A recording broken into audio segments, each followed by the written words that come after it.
Eu cumprimento a todos com a paz do Senhor. Amém. Graças a Deus por mais uma semana, né? Sendo este o primeiro dia da semana, que o Senhor nos dê força e condições para ter uma semana ricamente abençoada, cheia de frutos para a glória do seu santo, eterno e precioso nome. Nós estamos aqui tratando sobre este assunto da palavra e tivemos a oportunidade durante este mês, né, de tratar deste assunto tão especial. Já vimos Deus, por exemplo, conforme o poder da sua palavra. Pela fé nós cremos que o mundo foi criado pela palavra. A palavra para Deus é a matéria-prima. Assim como para o pedreiro fazer uma parede, a pessoa que trabalha lá faz o tijolo, que precisa da matéria-prima para fazer o tijolo, a matéria-prima para fazer a argamassa, o cimento, a areia. A matéria-prima que Deus utiliza para fazer as coisas é a sua palavra. Então diz Hebreus que pela fé nós cremos que o mundo ele foi formado, criado pela palavra. Deus não precisa de substâncias palpáveis para criar as coisas. Pelo poder da sua palavra, ele faz isto. Vimos que ele sustenta todas as coisas pelo poder da sua palavra, pelo seu grandioso poder, né? Nós verificamos que esta grande multidão que hoje compõe a igreja, ela foi alcançada pela palavra, né? Ele enviou a sua palavra. Então nós podemos observar que nós só estamos aqui nesta oportunidade porque fomos alcançados pela palavra. E não apenas alcançados, mas somos alimentados pela palavra. E não apenas alimentados, mas somos guiados também pela palavra. E não apenas guiados, mas também iluminados pela palavra. Por aqui nós podemos observar o efeito poderoso que tem a palavra. Mas também estudamos sobre a palavra que se fez carne e habitou entre nós, Jesus de Nazaré. No princípio era o verbo, a palavra estava com Deus, e a palavra se fez carne e habitou entre nós. E a obra redentora do Calvário, Jesus, ele realizou, ele cumpriu a sua tarefa, e depois disse: ide por todo mundo e pregai a palavra, né? Então, irmãos queridos, palavra, ela realmente tem um efeito poderoso. Quando nós também começamos a meditar a cultura dos povos, as nações da terra, todas as pessoas desse planeta, eles se movem justamente pela palavra que eles têm, que eles empenham. A palavra que um pai usa para corrigir um filho, a palavra que o empresário usa para administrar sua empresa, a palavra que um professor usa em sala de aula para formar centenas e milhares de engenheiros, médicos, tudo pela palavra. É pela palavra que nós nos comunicamos com as pessoas. É através da palavra que nós dizemos o que sentimos, o que queremos, o que desejamos. É através da palavra que nós podemos, na realidade, expressar o que está aqui dentro. Eu só sei o que é que você está pensando quando você fala. À medida que você abre a boca, então, nesse momento eu sei o que você está pensando, eu sei o que está no seu coração. Nós sabemos através da palavra. É através da palavra que também nós expressamos nossos sentimentos, alegria, saudade, tristeza, ódio. Então, tudo isso, na realidade, pode ser compreendida, né, pela palavra. Você vai ao médico para se consultar com ele, ele só vai saber o que você tem, que doença você tem, se você começar a falar. Se você chegar lá no consultório médico e dizer, doutor, eu vim aqui porque eu estou doente, e não vai dizer o que é que você está sentindo, o médico não vai saber nada. Um psicólogo, ele trabalha com palavras. Freud, ele tinha inclusive um divã, que ele pedia para o paciente se deitar, se tranquilizar e começar a verbalizar o que vai pela vida dele. Ele vinha desde o passado, da sua formação de criança, adolescente, e através do que o paciente ia dizendo, é que ele sabia qual era o problema. É assim que o psicanalista trabalha, é assim que o psicólogo trabalha, e todos nós trabalhamos. É uma coisa difícil você ver uma pessoa sem ter condição de se expressar, né? Ela ter essa capacidade de dizer o que tem, o que pensa, o que pode falar. De maneira, irmãos queridos, que passamos agora para esse terceiro ponto da palavra em nós, tá? Eu queria que você abrisse Tiago, o capítulo número 3. Capítulo 3. Tiago, ele entendeu este tema mais do que qualquer um de nós, porque ele foi naturalmente iluminado por Deus para trazer à tona verdades interessantes com respeito a aquilo que verbalizamos, aquilo que falamos, aquilo que dizemos. E neste capítulo 3, diz o seguinte: meus irmãos, não vos tornei muito de vós mestres, sabendo que havemos de receber um maior juízo, porque o mestre, professor, é aquela pessoa que está capacitada para levar outros até onde ela está, conduz através das palavras, e pesa sobre os ombros de um mestre, de um professor, uma responsabilidade muito grande. Por quê? Porque tudo aquilo que ele fala, tudo aquilo que ele diz, ele tem por obrigação saber o que é que ele está dizendo. E se ele diz uma coisa, se ele fala algo que não condiz com aquilo que ele deseja, então este elemento, ele quando for ser julgado, diz a Bíblia que o julgamento de um mestre é mais pesado do que qualquer outra pessoa ignorante, porque o mestre erra sabendo, e tem muitas pessoas que erram porque são ignorantes. Diz o versículo 2: porque todos tropeçamos em muitas coisas. Se alguém não tropeça no falar, é perfeito varão, capaz de refrear também todo o seu corpo.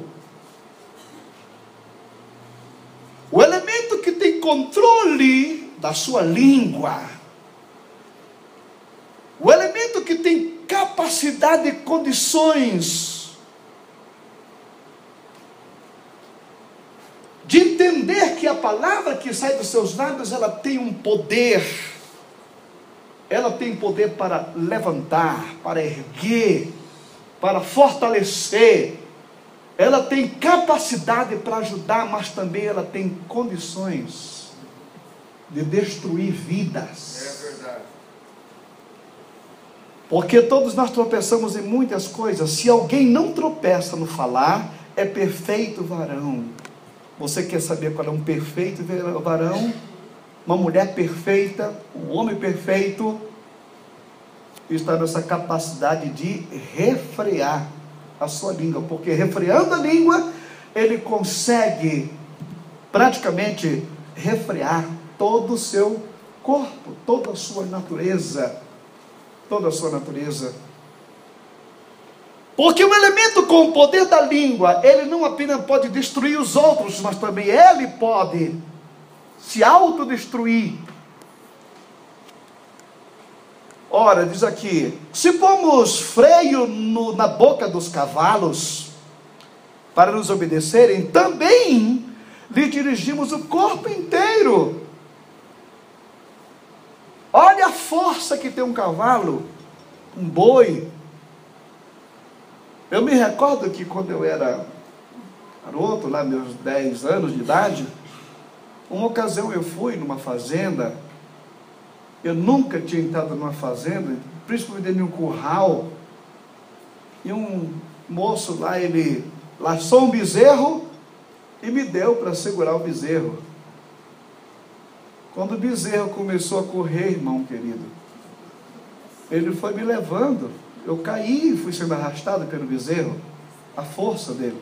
Eu não tinha aquela capacidade ou habilidade, eu não entendia como é que você segura. Se você coloca um pé aqui na frente, outro atrás, e segura a corda aqui, você segura um touro, você segura um boi, e eu não pude segurar nenhum bezerro, porque... Então diz aqui a palavra de Deus, que uma pessoa pega um cavalo que tem uma força poderosa, e coloca ali um cabresto, coloca um freio na sua boca, ele pode dirigir aquele animal dócil para onde ele quer. Aquele animal bruto se transforma num animal dócil e ele pode conduzir para qualquer lugar que ele queira. Veja bem, com um simples freio na boca de um cavalo. Observar igualmente os navios que, sendo tão grandes e batidos por rijos ventos, por um pequeníssimo leme, são dirigidos para onde queira o impulso do timoneiro. Você pode observar, né? Um navio gigantesco, que pode levar centenas de contêineres de uma vez. Como é que se dirige um navio em alto mar? Um pequeno leme lá na mão do corpo, e lá está o leme que ele pode conduzir. Um pequeno leme, o camarada leva aquele navio tão poderoso para onde ele quer. Coisas tão pequenas. Você pode manobrar. Aí diz ele aqui no versículo 5, assim também a língua, pequeno órgão, se gaba de grandes coisas, vede como uma fagulha põe em brasas tão grande selva. Irmão querido, quando você vê uma floresta pegando fogo, quando você vê um prédio incendiando, você pode imaginar que numa época de seca, um cidadão passando na beira de uma estrada, um simples cigarro que ele jogou na beira da estrada, aquilo daqui a pouco tornou-se um incêndio poderoso. Uma pequena fagulha pode incendiar e queimar e destruir e dissipar hectares inteiros de florestas. E tudo começa com uma pequena fagulha, coisas tão pequenas, cabresto, leme, uma fagulha. Mas diz ele aqui também, a língua. Eu não vou pedir para você colocar a língua para fora agora, porque seria muito delicadeza da minha, né? Mas quando chega na sua casa, abre a boca e põe a língua para fora. Você quer ver que a língua é um negocinho de nada, entendeu? Uma coisinha de nada. Mas diz aqui ele, a língua, pequeno órgão, se gaba de grandes coisas. Hitler, quando colocava a sua língua para funcionar, ele era capaz de arrebatar multidões para segui-lo, para cumprir o seu intento de massacrar vidas, de destruir pessoas, de acabar com sociedades inteiras, de destruir nações das guerras que ele provocou. Aquele homem, quando abria a boca, ali a sua palavra era pior do que qualquer fagulha de fogo que saía incendiando tudo ao redor. Tudo ao redor. Então você pode observar, ora, a língua é fogo, é mundo de iniquidade. A língua está situada entre os membros do nosso corpo e contamina o corpo inteiro, não só põe em chamas toda a carreira da existência humana, como também é posta ela mesma em chamas pelo inferno. Irmãos queridos, então nós observamos que o poder da palavra expressa através das nossas línguas, da nossa língua, ela pode praticamente destruir, mas também ela pode construir. Quando você vê Jesus dizendo, ide por todo mundo e pregar o evangelho a toda criatura. Uma campanha que eu participei em Belém do Pará, em 1970, quando o pastor Bernardo Johnson realizou uma cruzada em Belém do Pará, no estádio de futebol. Aquele homem, durante uma semana, ele colocou a sua língua a serviço do reino de Deus, para pregar a palavra. E qual foi o resultado? 12.000 pessoas se renderam aos pés de Cristo. Através de quê? Do poder da palavra, a língua. Irmãos, com a nossa língua nós podemos perfeitamente elevar e podemos abater, podemos construir e podemos destruir. Como disse ele lá adiante, o varão perfeito é aquele que sabe ter o controle desta arma poderosa que tem na sua vida. Versículo 7, pois toda espécie de feras e aves e répteis e seres marinhos se doma e tem sido domado pelo gênero humano. A língua, porém, nenhum dos homens é capaz de domar. É mal e contido, carregado de veneno mortífero. Irmãos queridos, é uma coisa realmente incrível. Você não precisa falar muita coisa para destruir uma vida. Basta você fazer ou dizer uma palavra maliciosa no momento propício, que você vai destruir o ministério de um pastor. Você é capaz de destruir a vida de uma igreja. Com uma palavra maliciosa, você pode destruir uma família inteira. Você pode destruir o que você quiser. Basta uma dose, uma picadazinha, uma pitadinha de calúnia a respeito de uma pessoa, que você já vai ver daqui a pouco os outros olhando para ele de lado. Olha, fulano disse isso assim dessa pessoa, cuidado com ele. Pronto, isso é suficiente. É suficiente. Irmãos, nós precisamos entender, a língua, porém, nenhum dos homens é capaz de domar. Nenhum homem é capaz de domar. Se você não tiver cuidado, você muitas vezes está numa reunião, numa casa, numa família, falando de coisas tão boas, de repente entra a história daquela fulana, e sem querer lá está você se metendo na vida de alguém. Olha, você está falando isso, mas também me disseram aquilo. Como um professor chegou com uma moça e perguntou assim, tem uma mulher na janela observando as coisas, isso aqui é uma voz passiva ou uma voz ativa? Outro falou, uma voz ativa. Aí depois ele perguntou para outra, tem várias mulheres numa janela, o que é que elas estão fazendo? Fofoca.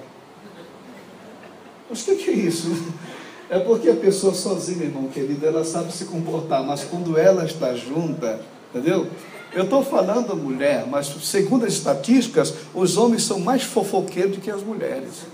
Eles têm mais chance de fofocar e de destruir e de matar, entendeu?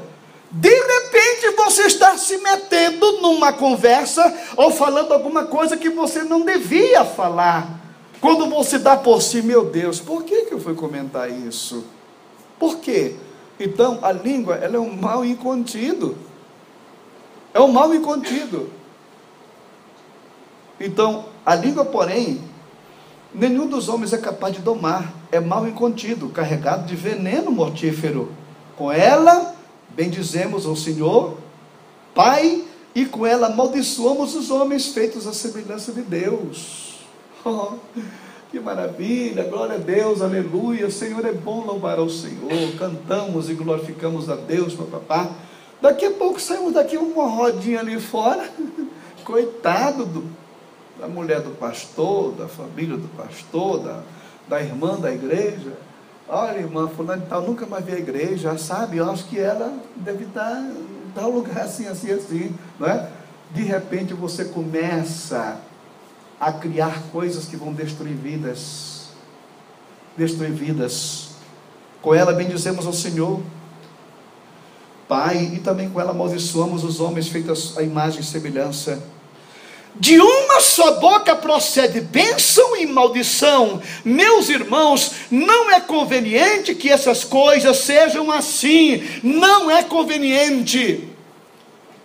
É como diz o apóstolo São Paulo: todas as coisas me são lícitas, mas nem todas me convêm.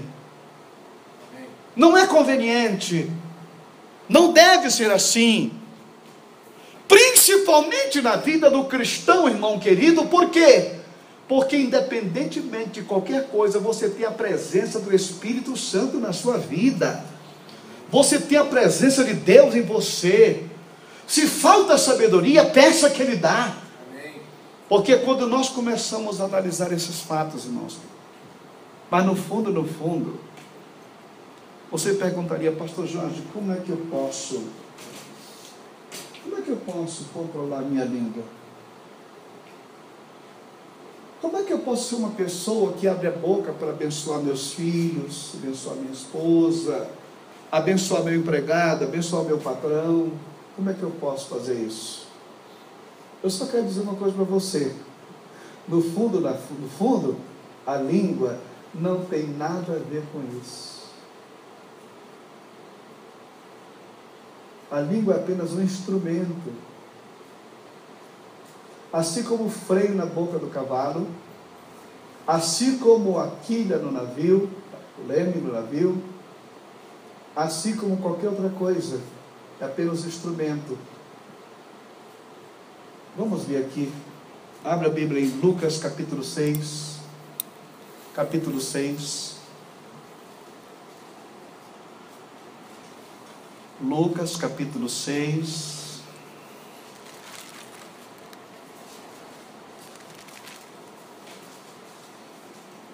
E o versículos 43 a 45, que declara o seguinte: porque não há boa árvore que dê mau fruto, nem má árvore que dê bom fruto. Olha só como começa. Porque cada árvore se conhece pelo seu próprio fruto. Pois não se colhem figos dos espinheiros, nem se vidima uvas dos abrolhos. O homem bom, do bom tesouro do seu coração tira o bem. E o homem mau do seu mau tesouro do seu coração tira o mal. Por quê? Porque da abundância do que há no seu coração é que o homem que fala a boca. Então, vou dizer para você, a língua não tem nada a ver com nada. A língua é apenas um instrumento para exteriorizar aquilo que está lá dentro. De que é que está cheio o teu coração? De que é que está cheio a sua vida espiritual? Da abundância que existe no coração é que a boca fala. A boca só fala justamente daquilo que existe lá dentro. O que é que nós temos aqui dentro? O que é?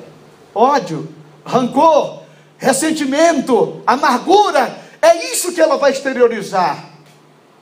É isso que vai sair da língua. Mas se o seu coração está cheio de amor, de bondade, de sinceridade, de misericórdia, é isso que vai sair do seu coração. A língua só vai expressar aquilo que vem de lá de dentro. O versículo 43 diz: porque não há boa árvore que dê mau fruto, e nem má árvore que dê bom fruto, porque cada árvore se conhece pelos seus próprios frutos. Ou não se colhem figo dos espinheiros, nem vidima uva dos abrolhos. Agora diz aqui, olha só, o bom homem, tá? O homem bom, do bom tesouro do seu coração, ele tira o quê? O quê? O bem. Ele tira o bem. Agora o corrupto, o bandido, o grosseiro, o estúpido, ele também vai tirar do seu coração aquilo que ele tem que falar, aquilo que ele tem que dizer. Agora os resultados é que são funestos, que são tenebrosos. Então, a primeira forma que você tem para ter controle da sua língua é sabendo o que você está alimentando no seu coração. Se o seu coração está cheio da palavra, se o seu coração está cheio de amor, se o seu coração está cheio de misericórdia, se o seu coração está cheio de bons propósitos, pois o bom homem ou a boa mulher do seu coração vai tirar isso. É isso. Então a forma que nós temos para controlar nossa língua do que vamos dizer, vai depender daquilo que nós estamos alimentando na nossa alma. Bons livros, bons relacionamentos, a palavra de Deus, etc, etc. Mas independentemente disso, olha o que o salmista pede para Deus, o Salmo 141. Abre no seu livro de Salmo 141.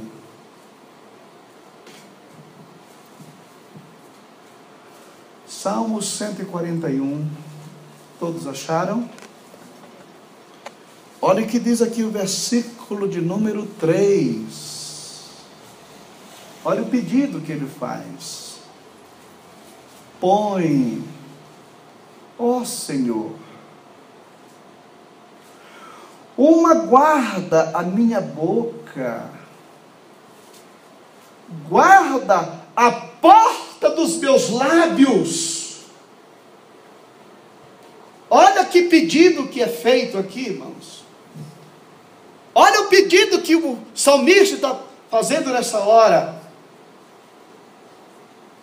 Porque se eu não tenho condição de controlar as minhas palavras ferinas, vou pedir ajuda para Deus. Senhor, coloca um guarda a minha boca, um guarda para que controle o tipo de erva daninha, de malícia que está vindo lá de dentro, e guarda a porta dos meus lábios.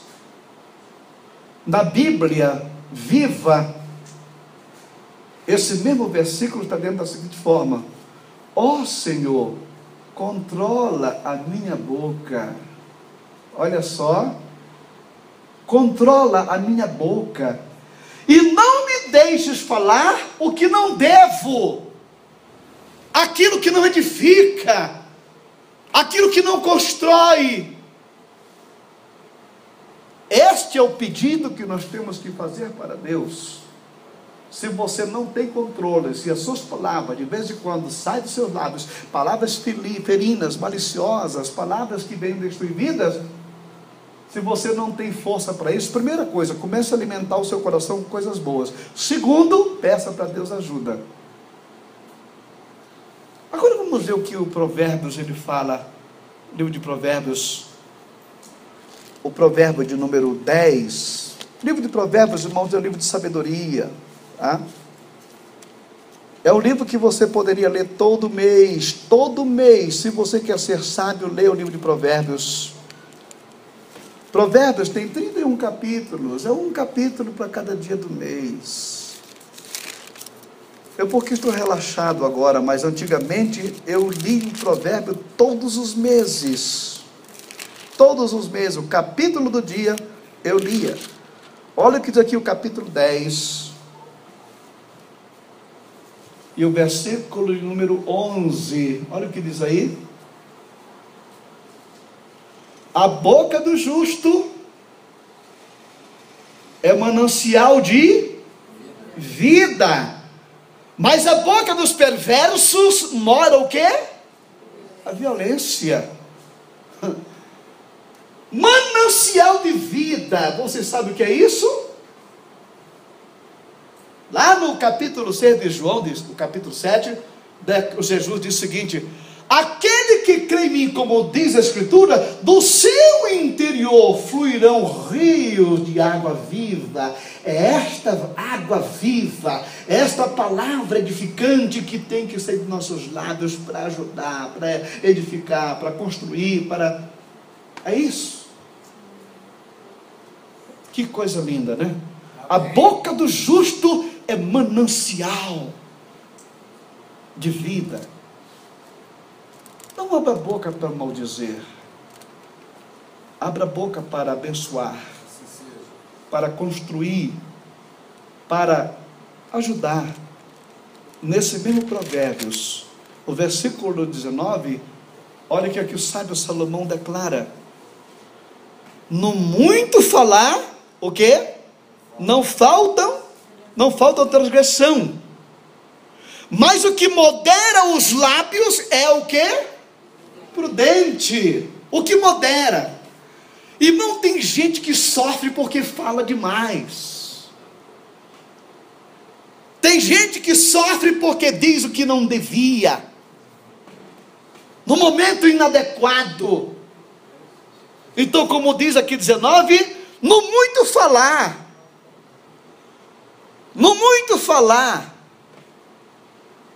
não faltam transgressão, mas do que modera os seus lábios, que modera, dá aquela coceirinha para você falar, mas você segura, modera, coloca um cabresto ali na boca, controla. Versículo 20, olha o que diz aí: prata escolhida é o quê? A língua do justo, mas o coração dos perversos vale muito pouco. Tá? Olha só, prata escolhida é a língua do justo, porque quando você fala, as palavras que tem que ser seus lábios são palavras ricas, palavras que venham ser bênção na vida daquela pessoa que está sofrendo, que está passando por uma situação difícil na vida. Então nós precisamos, na realidade, entender isso e fazer a oração do salmista: ó Senhor, controla a minha boca, controla, e não me deixe falar o que eu não devo. Amém? Amém? Amém. Use palavras para enriquecer a sua casa, para enaltecer o seu marido, para edificar a vida do seu filho, para edificar a vida da sua esposa, da sua empregada. Use palavras para edificar o seu vizinho, seu empregado, seu patrão.